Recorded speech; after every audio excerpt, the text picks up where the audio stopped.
I think we may be back. We might be back live now. Hold on. All right, I think we're live again. Yeah, we are. All right. Weird. That I wonder was. when it stopped live.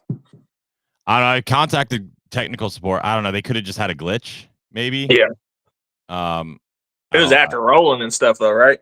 Oh yeah. Oh, okay. Cool. It was after Rowland. So, everything seems to be working right now. So, Jade needs a new link. So let me copy that. Did the link just stop working and then work again? Yes, I just refreshed it and it started working again. Same one.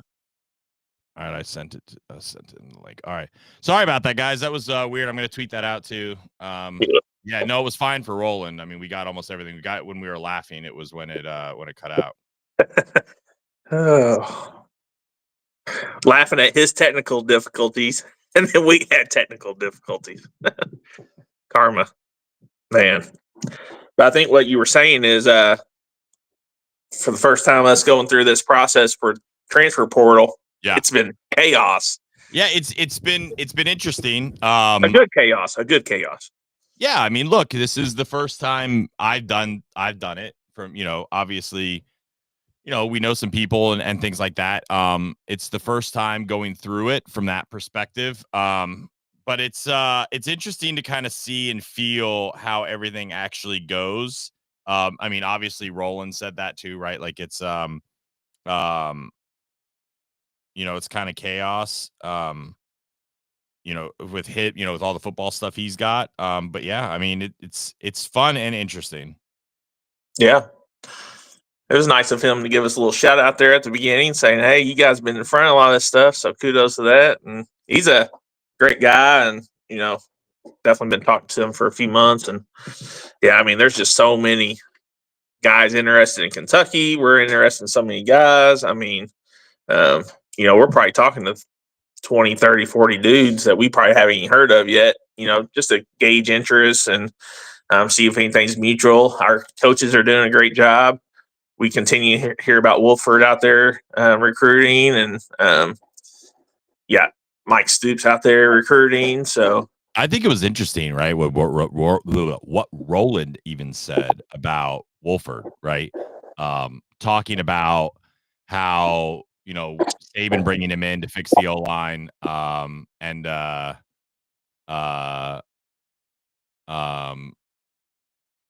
all of those things. All right, so hang on. I got the answer from technical support. That there was frame drops from the Dallas server, but can see that you're running live now on the San Jose server. So yeah. There you go.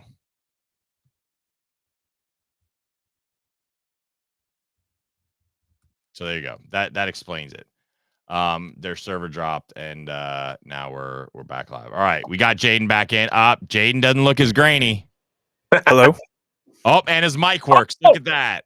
Y'all talk so much trash, and it was freaking Dallas. I mean, no, it was definitely you. Yeah. That was 100%. Yeah. You crashed. You crashed single-handedly the entire streaming service that we use because of your shitty internet.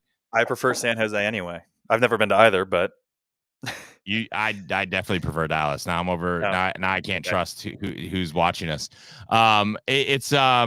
Yeah. See, this is what happens when Jared's a smartass. You just do that, right? Oh, where'd he go? Jaden, no. Oh, there he's back. There you go. I was really confused. Like, what did happen to me? He who holds the trigger. He who holds the shot. We can really screw with him now. Just start randomly hitting the button on him. Oh man. Just like, up. Click. Button gone. See you later. I think you're right though. I think what Rowland was saying about Wolford was interesting to talk about the Alabama improvement he's made. I know Tuesday night we talked about the guys that we had in the class or this year on the season. That wasn't Wolford's guy. I mean, he came in so late. So now he's actually getting to turn this team around, go get his guys. And so I think the offensive line will improve drastically next season. I'll tell you when you shouldn't fire Eric Wolford is right before the big recruiting season. Like there was no situation where he was getting fired before signing day or before the transfer portal was done. He's like the second recruiter on the staff. Well, he's not getting fired anyway. I mean, no, like what people need to understand is Yenser left this. Jordan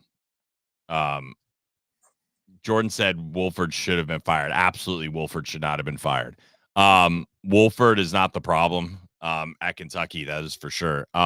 Wolford's going to be the reason why our offensive line is actually decent. The fact, I don't know why, like some people think when he went to Alabama, he didn't do good. I mean, just like what Rowland was saying, he cut Alabama's sacks in half from year 1 to year 2 and up their running game production by 50% from when he wasn't there to when he was there. The problem is most people only watch the semifinal game against Michigan where the center had 4 bad snaps and they couldn't block anybody.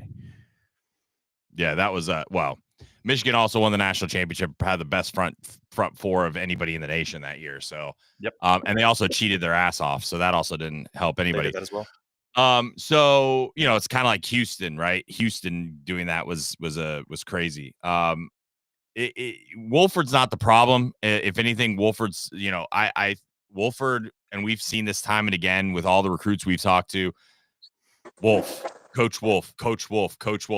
I've talked to people that have said he is literally like, they're literally like, I don't know if they're like, this guy might start recruiting other positions because they said in a room, he just is unreal. Like, and look, there's a lot of coaches out there that are average coaches, but can recruit their ass off and they make a ton of money because like you can be an average to good coach and bring in all the talent in the world, and you don't have to, and it's not getting guys to perform different levels. You just make sure they don't screw up.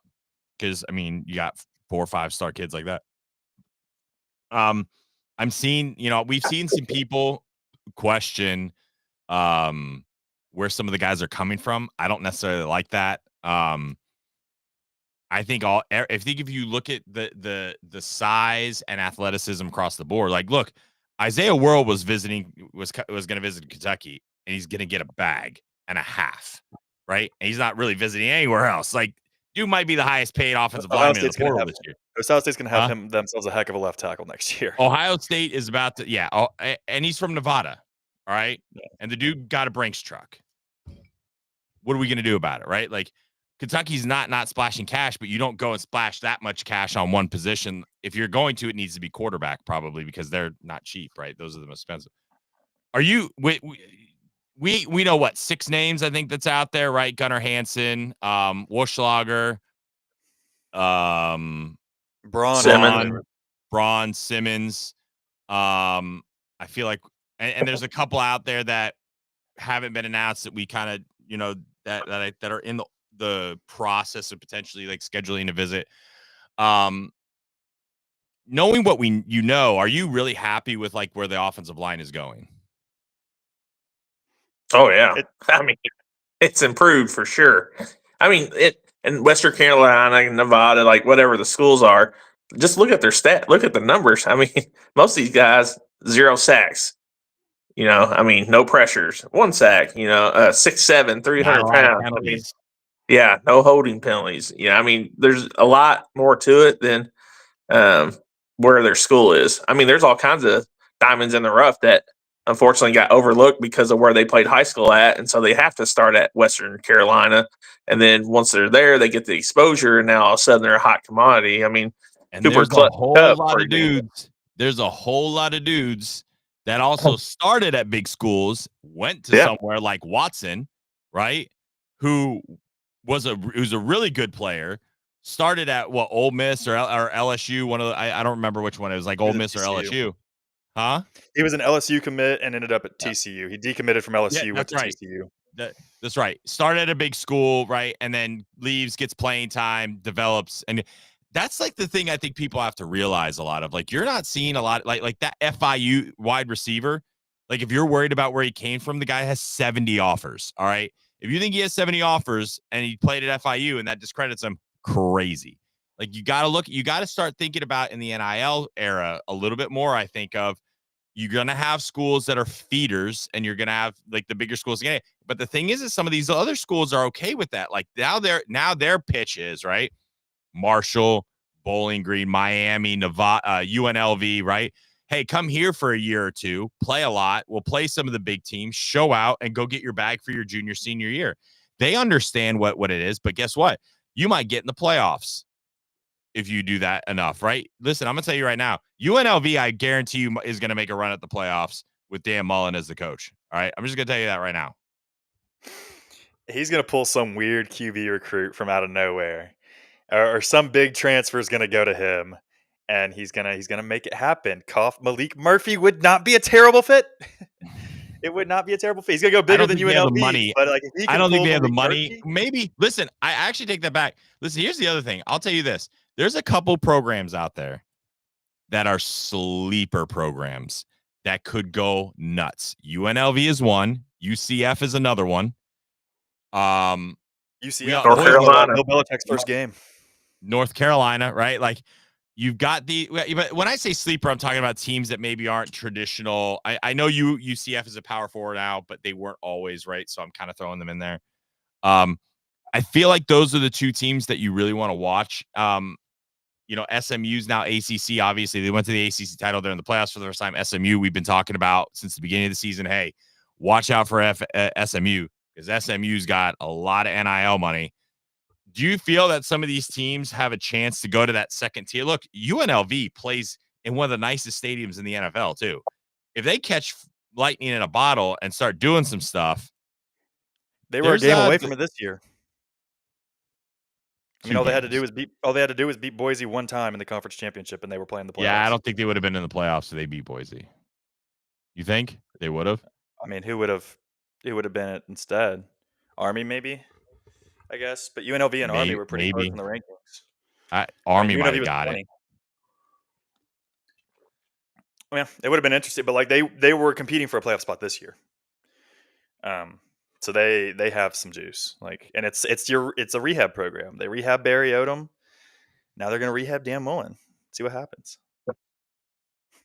I'm excited. I did not think he would go back to college, and I definitely did not think it would not be in the SEC. Yeah, me either. Honestly, did you see where UNLV the entire staying in the Mountain West, by the way, which I think is a terrible decision.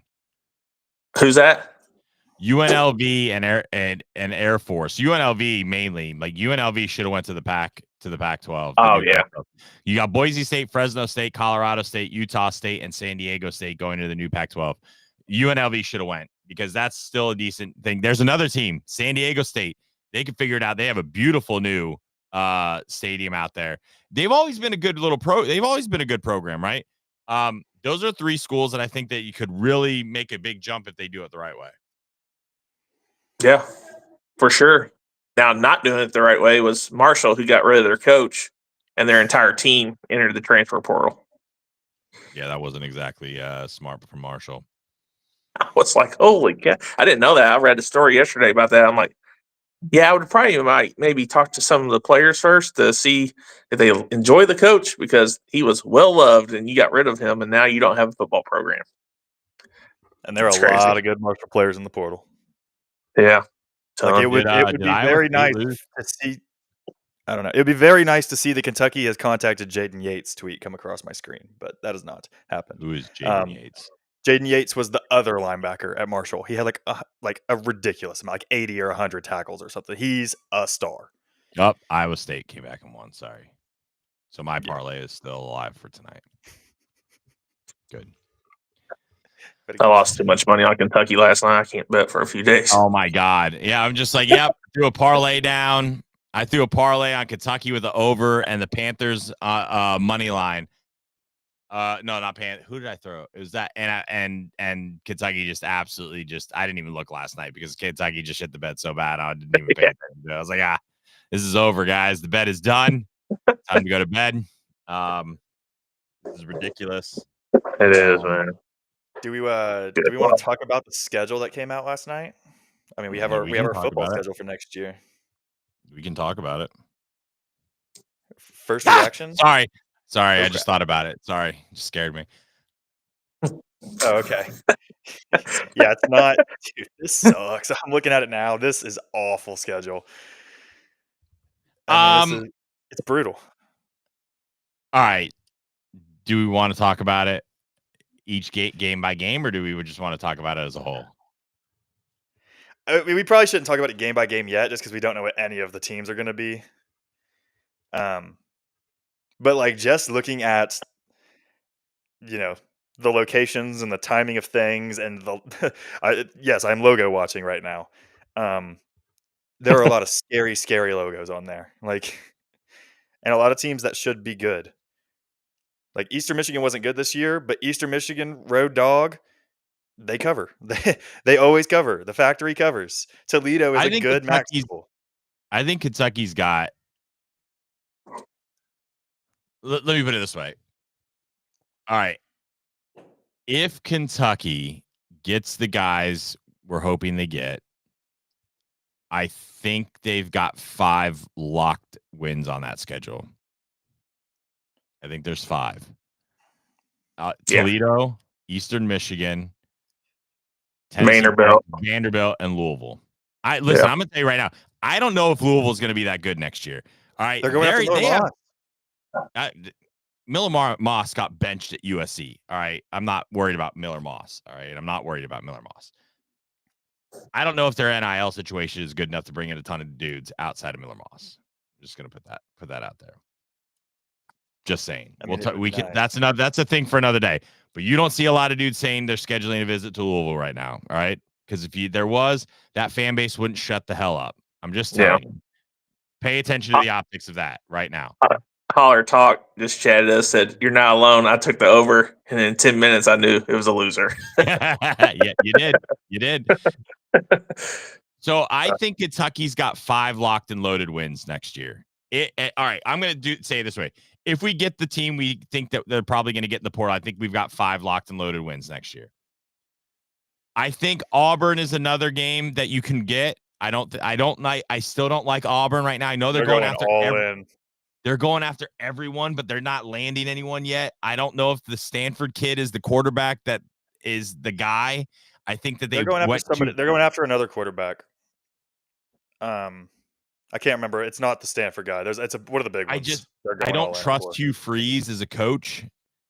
They're gettable next year, no matter what. All right, so let's just put it that way. I think Singleton is going to go there. The Georgia Tech kid, the receiver. They're one of the favorites right now. Yeah, but I don't think he's going to end up there. I just got a hunch. I don't think he's going to end up there. South Carolina. Where he's going to end up? No, they're beatable. I agree. I think South Carolina is beatable next season. They're going to be good. But I think if we get the team that we think we can get, I think Kentucky can play with them. I think that they can get them. And you listen, y'all are going to call me nuts. I think Tennessee's probably an easier win for Kentucky at home next year than South Carolina on the road. I like our chances against Auburn better than Tennessee. Like if I was going to say what are the 3 scariest games next year, it's Texas, Georgia, only because we don't play with a shit in Athens. I think Georgia here next year, I think we'd have a better shot. I don't think Georgia right now is as locked and loaded to be as good as they have been. I think they're a little bit more vulnerable next year. And then South Carolina. Those are the 3 teams next year. I don't necessarily like going to South Carolina next year. I don't like that. I think that they've got some dudes on defense. I think Florida is I like Florida in November. I don't think Florida's ever played a game in November this far north. It's been 1990 was the last time they were in Lexington in November. Okay, there you go. It's been a long time, right? They probably won because that was part of that stupid ass streak, but that's fine. I like our chances a lot better. I still don't know if Florida is where Florida got a little hot and a little lucky in their at the end. Lagway is going to have a lot more film on him next year. There's going to be a lot more game planning around Lagway. I'm not saying he's not going to not torch people. I just think that I think we can get Florida next year still. I still don't think Florida, if we get the guys in. So that's kind of there. I think there's 3 games you probably go, man, we need a lot of luck. And look, there's a world where Texas isn't as good as they are either, right? I mean, they go out and they get bounced or something and they lose a lot of guys and it's here. Maybe they're, I don't know. But at the same time, like I think you could find 8 wins in the schedule. I think you could go and only find 4. I think the margins are that small next year with the guys coming in. Without, you got to have a lot of shit happen right. Like you got to have a lot of guys develop over the spring and summer that you weren't expecting, and find some NFL players that just, like some freshmen that gained 25 pounds and turns into, Ray Lewis or something. They got to have a lot of luck if the transfer portal doesn't go the way we hope it goes. Well, the good thing is we'll know within the next week, because if we don't start, that's the good news. Yeah, we're not going to be waiting long to know where things are. I think by Sunday, Monday, you're going to start to the quarterback will start to come into position. Will start to come in play. I don't think you're going to I'm going to tell you right now. I don't think you're going to find a guy that would be eligible more than 2 years come in. I think that's the max. You heard Rowland say that on the show. I just don't feel like they're going to do that to Cutter Boley. I think the plan was for Cutter not to play this year or next year, right? That was always the plan. To start, Brock is supposed to be the quarterback this year. Correct. The plan was for Cutter to battle. It was for redshirt freshman Stone Saunders and redshirt sophomore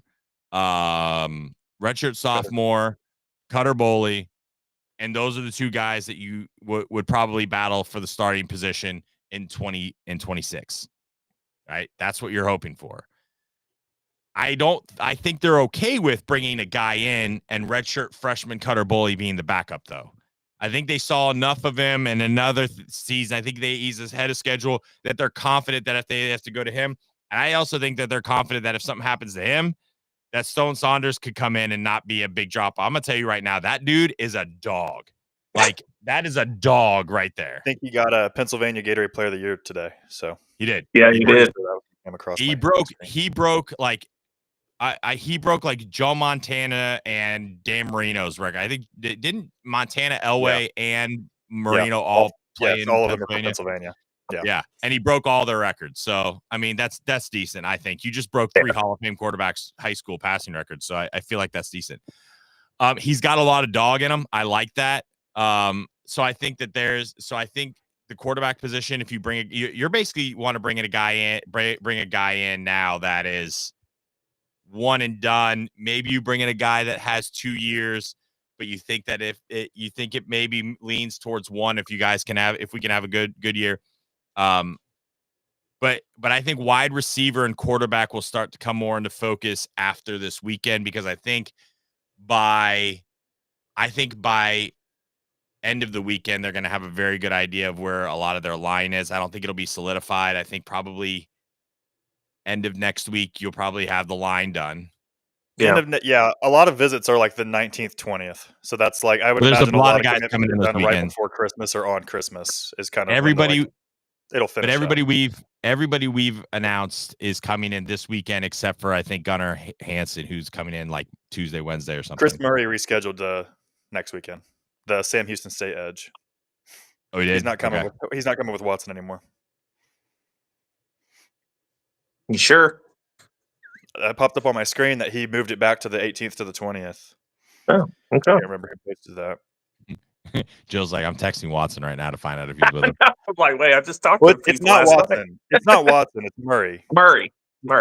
Yeah, that's what I'm talking about. Everyone acts like they were a package deal because they were both at TCU and they're they visited Mississippi State together and they were supposed to visit Kentucky together, but Murray moved it back to next week. I thought. What do you think about the Wake Forest wide receiver that's visiting? Because that one kind of came out of nowhere. Backup plan. Potential. What do you think of the Cal wide receiver? Yes. Okay, now here's my other question. What do you think about the Cal wide receiver? You think if there's a Cal wide receiver, they're trying to talk to the Cal quarterback? I think they probably did their homework on the quarterback and saw the receiver and were like, well, this guy's pretty good. This guy's pretty good. Yeah. But Rowland said they're looking at a couple of West Coast guys, so maybe that was one of them he was talking about. There's guys not in the portal. Oh yeah, good He point. said that too. Well, there's also freaking Malachi Nelson in the portal that everyone went absolutely crazy over today. Malachi Nelson's He's not not coming good. to Kentucky. He's not It good, has nothing to do with being good. They're not going to bring in a freshman quarterback with the plan to be Cutter Boley and Stone Saunders. That's just a big middle finger to those guys. That's not. Well, that's not going to happen. But Bush recruited him to Boise. That's just the connection. And Boise, people and he didn't get name. And he didn't get an ounce of clock. Sure. No, he's not good. That was my point. Everyone got so excited. I don't know if he's not good. I mean, he might be good, but he might need to go somewhere to get some playing time and get better. You're not a 5-star plus quarterback and you're garbage. But I think he needs to go somewhere. It wouldn't be bad for him to go to like a UNLV or something like that for a year or two and get better and get good, right? Like that's where I think you should do something like that. It's not a bad idea, is it? Right? Wait a minute. Dan Mullen. What are you doing? Listen to me. Maybe he'll end up in North Carolina. I couldn't even gauge my brain didn't even understand reading. Bill Belichick is reaching out to 4-star quarterback so-and-so because Penn State and another school are trying to get him to flip. I'm like, I can't even fathom what I just read right now. Like that doesn't even make a bit of sense to me. Well, he wants a whole nother staff. That's like the recruiting offseason GM staff. Like he wants 2 staffs at North Carolina. He got it because he ain't going there without it. I mean, he basically was like, he basically did this. I'm not recruiting. He basically said, I will go and you can go out there and you're going to tell kids, do you want to play for Bill Belichick? I mean, literally it is genius, right? I mean, he didn't have to go anywhere. Just go set everybody. I mean, I'm sure he'll talk to the kid. I'm sure he'll talk to kids when it gets to a certain point, but if they're like 5-star plus guys, everybody knows who Bill Belichick is. Yeah. Mm-hmm. Hey, Tom, I need you to call this quarterback and tell him how great I am. All he has to do is bounce stuff up. He's ever heard of this guy. Did you hear the question when they said that? And he said Tom Brady was a 4th-string quarterback.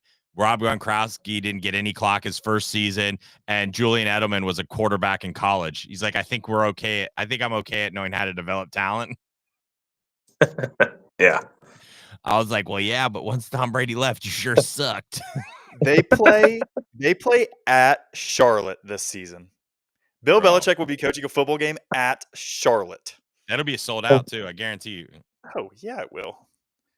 That'll be the biggest game in Charlotte history. Would you be hype if Bill Belichick was announced Kentucky's head coach? No. Heck yeah. I would be hyped because it would just he's gonna do what primetime would do.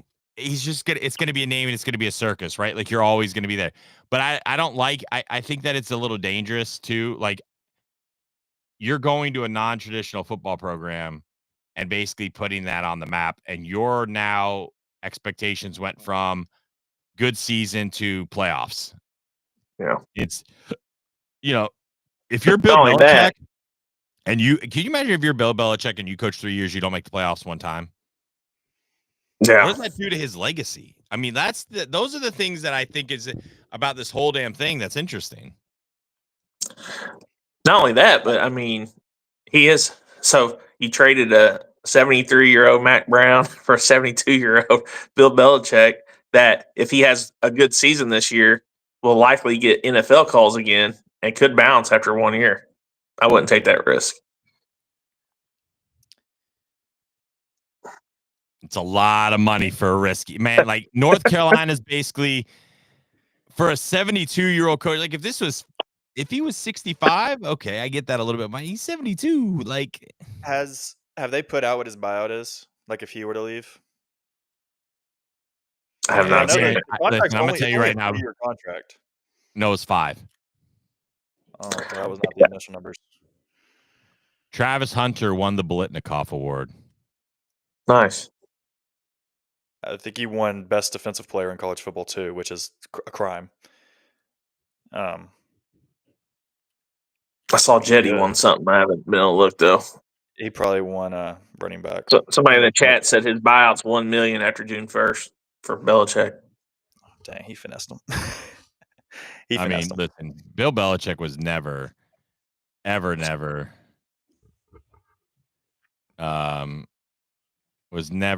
never going to